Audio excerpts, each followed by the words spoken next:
we'll be together. I'll say to widow, but I'm already old, till Sophie's older. So sometimes change can be very, very difficult, but then sometimes it can be the best thing that's going to happen to you. There'll be some people that you meet in life that are just for certain seasons of your life. Yeah. And I think we find sometimes it's hard to let go. Repeat after me. And what did he say?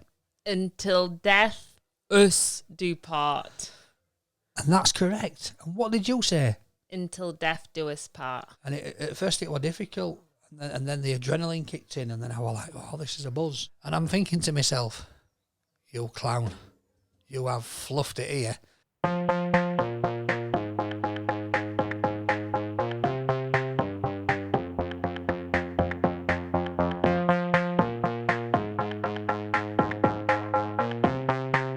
Hello and welcome back to the Mental Health Gym.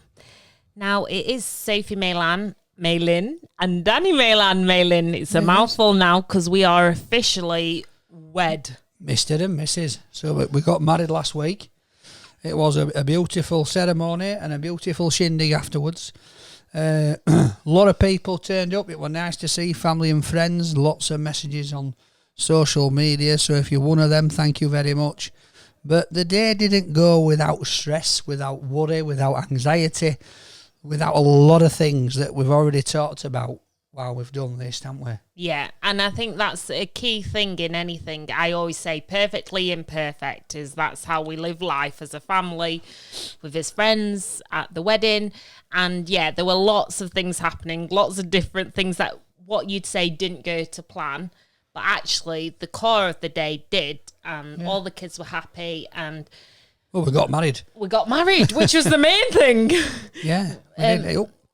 Somebody's joining us in studio today, little Frankie Fly. Hey up. But that's what brings us on to this week's topic, because we really wanted to talk about change. We did. Because we reflected back this morning, actually, because it's officially a week since we got married. Since I ended my life. And there's been so many changes, like challenging ones, but then also really positive ones over the last 8-9 months since we met. Yeah, we have. So a lot of people say that, obviously, with me and Sophie, that we've have we rushed things? Have we gone in too fast? Do we need to slow down? And you know, for us, we just felt head over heels for each other. And thought, you know what, let's just go for it. Life is for living. All right, we've both been through a hell of a lot, and we just decided that we're just going to grab it by the horns, and we will see where it takes us, and hopefully we'll be together. I'll say to widow, but I'm already old, till Sophie's older, and I'm brown bread. No, but that is the thing. Sometimes change can be scary, because we both could have been stuck in his ways and festered, basically.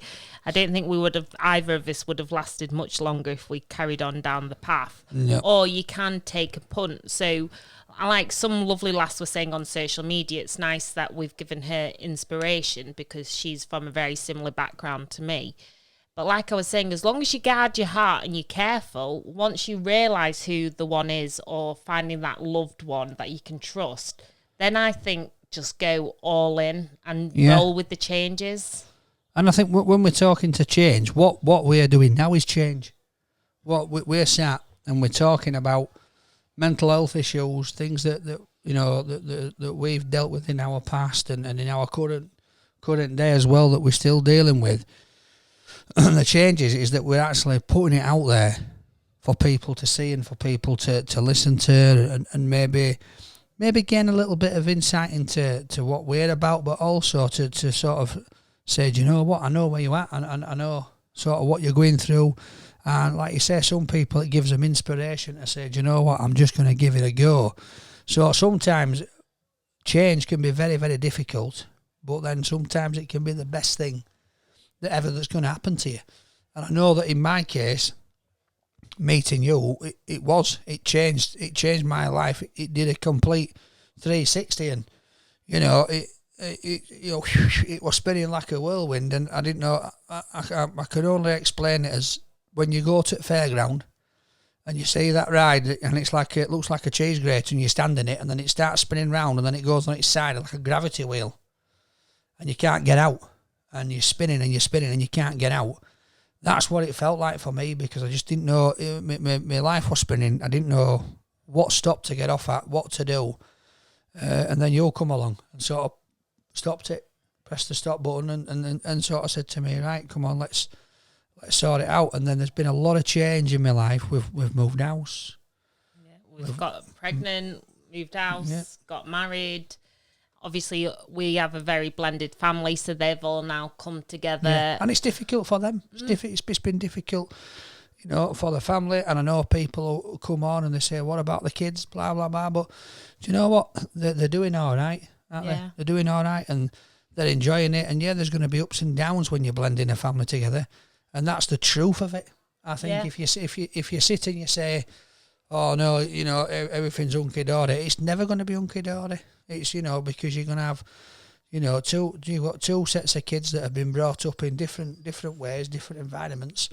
So, and even like with me and you, there's things that we do that each other does, and because it's change, it's like, what are you doing?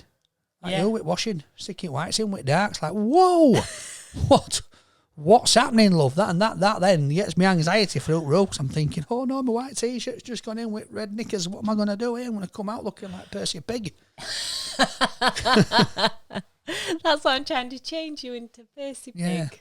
My favourite sweet. But I think, it happens at work, doesn't it? People go to work, and if you're in a job for a long time, and, it's a job that's a routine, you get a new boss that comes in, takes over and decides they're going to shave 15 minutes off of this by changing it to this. And you're like, no, that's not going to work. That ain't going to. We've done it like this since day dot. Nope, and that's it. Your defence mechanism kicks in. Yeah. And then, emotions start to kick in, and before you know it, you're getting angry and you don't like boss, you can't stand him. And you've never met the fella, you're like, no, he's no good for this company. He's going to drive it to the ground. You know what I mean? Yeah. And that's what you do with change. Well, it's like football teams. That's why often they do need a change of manager, because you need that change in the season. And like we were talking about some of our friendships and relationships, it's just seeing things as not that people are just things, but I mean people as they were there for us. It's all right. I'm not bored from you, love. It's like Danny's my constant throughout the different seasons, and there'll be some people that you meet in life that are just for certain seasons of your life. Yeah. And I think we find sometimes it's hard to let go of certain people, but sometimes you realise that actually I'm on to my next season of life, and some of those people don't fit into that, and they're more than welcome if they do to join the journey, but if they don't, it's okay, because that was brilliant for that season. Yeah, and it's not being nasty, isn't it? It's because sometimes relationships, friendships become toxic, and you don't even realise. So then when you try to change, and again, it all comes down to change. When you try to change, it can change somebody's opinion of you, change your opinion of them. So I think it's, when we're talking about change and what change is all about, I think it affects us all in different ways, but we've really got to take stock of the situation and think about why is the change been made? Who's made it? What relevance is it to me, and what relevance is it going to have to my life? And also to have your mind open to change, because then you get to experience new things, and that's what we're both big on, is not just going to the same places all the time. It's always trying different things, new experiences. No, I get you, but then when you're mentioning things like paddleboarding, oh yeah, down Leeds Dock, to a 43-year-old fat bloke, that's just some change that's going to cause anxiety, to be honest. Yeah, but you might find something you love, a new hobby. Yeah, but it's like, so like when we went go-karting, bowling, I loved all that. Snorkeling in Egypt. I'd done that for the first time. It was absolutely brilliant. I loved it, and I went out there the longest in that trip. And it just absolutely chilled me out. We walked some alpacas the other day, went alpaca walking. All right. I went forest bathing. It took me forest bathing, which for me, that was a big change, because basically I had to go stand in a wood, shut my eyes, breathe in and out for 60 seconds, take in nature, open my eyes, and it's telling me I'm going to feel all my senses. And when I first heard this, I thought, what a load of rubbish. That's what I thought, didn't I? I thought, what a load of rubbish. But then I thought, do you know what? Let's just listen to what the bloke's saying and let's do it. And do you know what? It was amazing. I saw squirrels, and I'm not saying that I wouldn't have seen these squirrels, but I'd have seen them in a different way because I'd have just walked through the wood. Or I wouldn't have stood about in the same spot. You know what I mean? And it's those changes in scenery as well, because I think we're very much from city life, estates, and you get used to the daily grind and that kind of rat race, and you can quickly forget the important things in life. So whilst you think, oh, I haven't got time to go and walk alpacas or bathe with the trees and be mindful, actually those changes, just saying, do you know what, I'm just going to open my mind and try it and just see if you like it. And sometimes, you know, like, you take things for granted as well when things change. So, like, for example, one of my lads, Jacob, when he left home at 18, at first I thought I was going to be all right with it. I thought, I'm going to be fine. You know, we steps when he moving in with his dad, and I thought, yeah, you know, let him go off and live his life and do it. Got about 2 weeks in, I missed him like hell. Yeah. To be honest, I missed him like mad. And it's the little things that then you realise that you pick up on. So, like, you know, but it's good for him. And then it's been good for me because I've had to do washing up. Yeah. I'm kidding. No, you've got me now. Yeah, I've got you now. But no, and it's like that. So for us, things are changing. We're now a married couple. So his name's changed, which you're still struggling to say, male and mailing. Yeah, it's a bit of a tongue twister, which is why you might also see us as Mr. and Mrs. Yorkshire, because we're Yorkshire through and through, but it's also a lot easier to say. It is. It's a lot. It is for you. For me, I can say both. I'm quite good like that. But for you, it's a struggle. It's a struggle. It is. It's a change in my head, in my dyslexic order of words. It changes. Let's not talk about words because what happened at the church, Sophie. We will share it with you guys because we want these, you know, these mental health gyms to be uplifting as well, and show you that although you may be struggling with mental health difficulties, you can still have fun in your life, still have a giggle. And that's what Sophie did me on our wedding day, as we're saying our vows.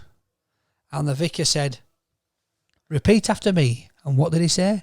Until death us do part. And that's correct. And what did you say? Until death do us part. 3 times. So 3 times, no, 4 times actually, bump, bump, bump, bump, bump. The vicar had to repeat. I know. Till death us do part. And as you can see, when Sophie gets to a certain part, she goes, us. Because my mum's taught me how to say it now. Because her mum's taught her, you know, afterwards. Yeah, there's certain things in the dyslexic mind. In my head, I was repeating after him. I was saying exactly the same thing, and he was like, "Yeah, no, legally we need this, in, you know, in Church of England." And I'm going, "Yeah, well, I'm saying it," and he's looking at me thinking I'm joking, and then I think he realised. He was like, "Oh, she's not joking. I'm going to have to really break this down for her." So you got a bit confused, didn't you? And I'm thinking to myself, this could be my get-out clause here. If it ever comes to it, legally, she didn't say it right. She said it 4 times, you Judge. You can't get an annulment. You can only say it once. I've got it on video. We did a live stream. So that's it, done. But yeah, so like that was the moment.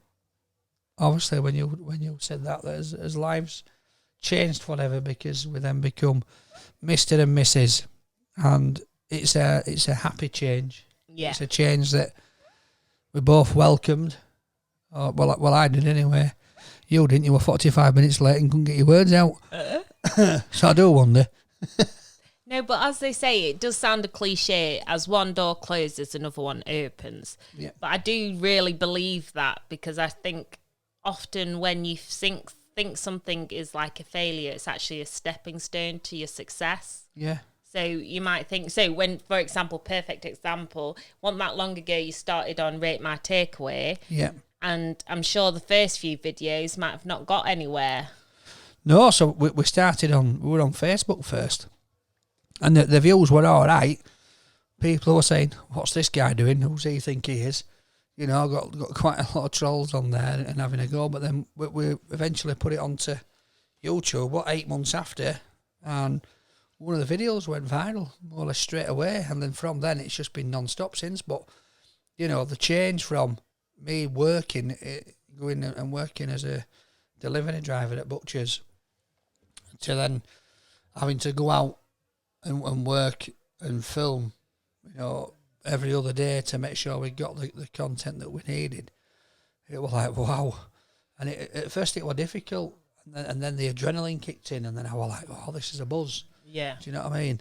And then obviously now it's routine now. Yeah. I know what I'm doing. I know what days I'm filming. I know what to do when I'm filming, and I get there, and I've sort of got my things and my ways what we do.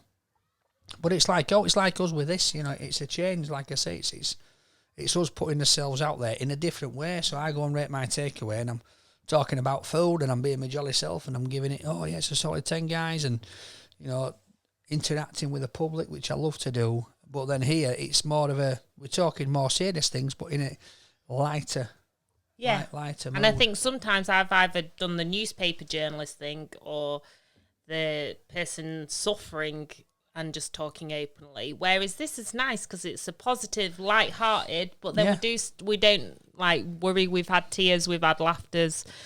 I've weed a number of times at laughing so much.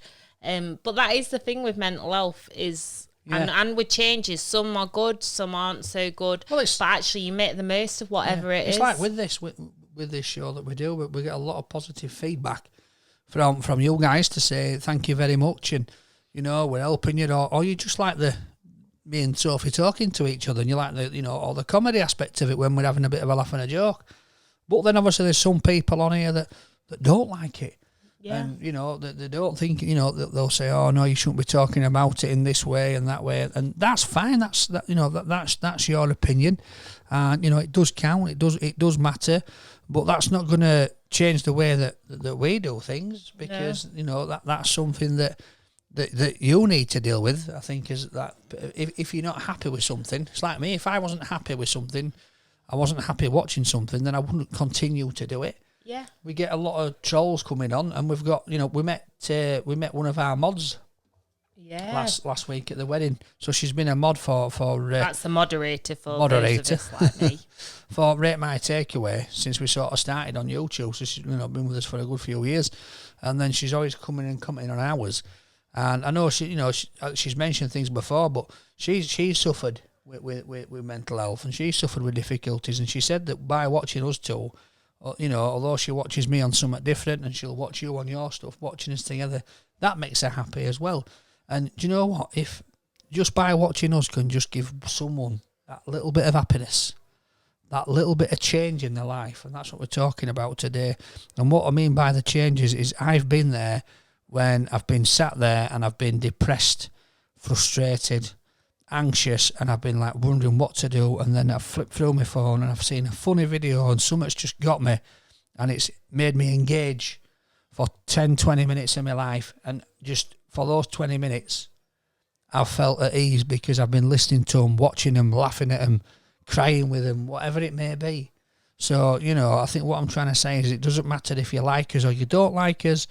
All we're here to do is just to try and give a little bit of happiness to people, share a little bit of insight into our story, talk about today our changes. And like I said, biggest change in my life recently is meeting this wonderful lady here, who has just absolutely turned my life around, and I couldn't have wished for anything better, to be honest with you. So apart from going into my wedding speech, which I'm not going to do because I fluff that, because for those of you that watched it, so Sophie said to me, she says, let's do our own vows as well. We'll just write a few vows, she said. So you've been saying to me, haven't you, have you done your vows? I'm like, yeah, love, yeah, I'll just wing it, me. I'll be all right, because I always do. I just wing stuff. Because I kept saying this because I know our Danny, and I know he's going to just wing it. Yeah. And I also know me because I'm a writer. Yeah, so and that's the thing, you're a writer. Yeah, and everything that I do, like even this now, it's just off the top of my head. I don't, and I just sit and think about things, and I say it as it comes from my heart. But by heck, what it difficult, because the problem is, it's all right saying I'm going to do it off the top of my head and from my heart. But then when you've had your heart handed to you, throbbing in your hand with absolute joy and excitement after hearing your vows, it completely did me in, because I was that emotional. My heart was just bursting of love and pride, if I'm honest with you. Just like she whipped out a scroll that were like, you know, somebody's Always Christmas prepared. list, Santa's Christmas list that, you know, you pull the ribbon off and it rolled halfway down church. And, well, you know, you said some absolutely wonderful, heartfelt things, and you were talking back to when we first met, and again, the changes in our life and how they've affected us. And I'm thinking to myself, you clown, you have fluffed it here. What am I going to say? What am I going to say? What am I going to say? But then when it come to it, I just thought, just you know, even if it's 3 words, I love you, it would have been good enough. Exactly. But I said a little bit. Hopefully it went all right. And then I did the same again. I had to follow a dad at Fox Beaches, and he's like, it's only going to be short and sweet. And do you know what was happening? It was like this. I'm thinking, come on, Stephen, hurry up. 15 minutes later, he's saying it's still short and sweet. But no, it was a lovely speech. And then I had to do the same again, follow him, and I wasn't prepared again. But I got up again, and I get it me all. But again, that's one thing I wouldn't change about me. When it comes to change, I like to be in everything that I do off the cuff. Yeah. So it's like, and that's you, isn't it? I'm a word person. I like written words, but then I am quite impulsive, so I do like to be off the cuff sometimes. But then there's some things where I know my emotions will take over me, and I need a script, because when it does, especially in personal situations, they're the times that I need a script, because then I feel like it's a anchor. But then other times, it's all right, isn't it? It's like today, for instance, we were supposed to be going away and doing something else, but I got up and said, you know what, love, I'm not feeling it today, to be honest. I think we should stay at home and box off what we need to do here, do a few things, and it's been great. Yeah, so it has. We changed the plans of the last minute, and it's been, well, I think it has. I think that's the thing, and that's a good note to end on, really, is that it's embracing those changes, no matter how kind of small or big they are. Just thinking, okay, so we're not going away today, we're going to do something else, and how can we make the most of pottering around the house? What can we look forward to in that, and what can we do that will kind of give us that little bit of joy in that change? Sophie went to the shop for 5 minutes, she come back half hour later. Gassing to the neighbours, someone told me. Actually, yeah, I was. Yeah. I forgot that bit. Yeah, I was she sending forgot parcels, that bit. Only a weekend. Getting some lemon rind for my baking, and then because neighbour. She's been like Mary Berry today, hasn't she? I have. Yeah. I've been gone a bit over the top because I'm. I don't know. I'm not allowed to see apparently, but it's like a bakery downstairs, it's like Gilchrist's. So, right, well, I think we'll leave it there for this week. And as ever, we'd love to know how you, Kurt, would change, and some of the fantastic changes in your life, or maybe some things felt awful at the time, but actually it's been for the best. Yeah, and next week, we're going to be recording this on holiday, I think. We're going to have to take time out. We might be like at the bar or in the room, sunshine or whatever. We'll have to take a little microphone and connect it to his camera. Yeah, with little stand here and see what we can do. But yeah, I'm looking forward to it. We're on honeymoon, all right. So that's going to be a change because it's going to be 2 weeks without kids. Yeah, I know we'll be like, what? I'm 2 weeks with her. We'll have to find something to talk about. I know. There's no issues with kids today. Love what we're going to do. I'm sure Mum will be phoning up. Never guess what they've done. Yeah. We've got all the kids and all the dogs. They're eating me Frosties. You know, I can't eat hotels apart from Frosties and porridge because of my teeth. Sorry, Mum. Anyway, thank you so much again for listening or watching. Don't forget you can watch this back on YouTube, and you can also listen to it on all good SoundCloud, iPlayer and all that Apple stuff. Apple stuff. Like a fruit bowl. See you later, guys. See you soon. Peace, love. Cheers.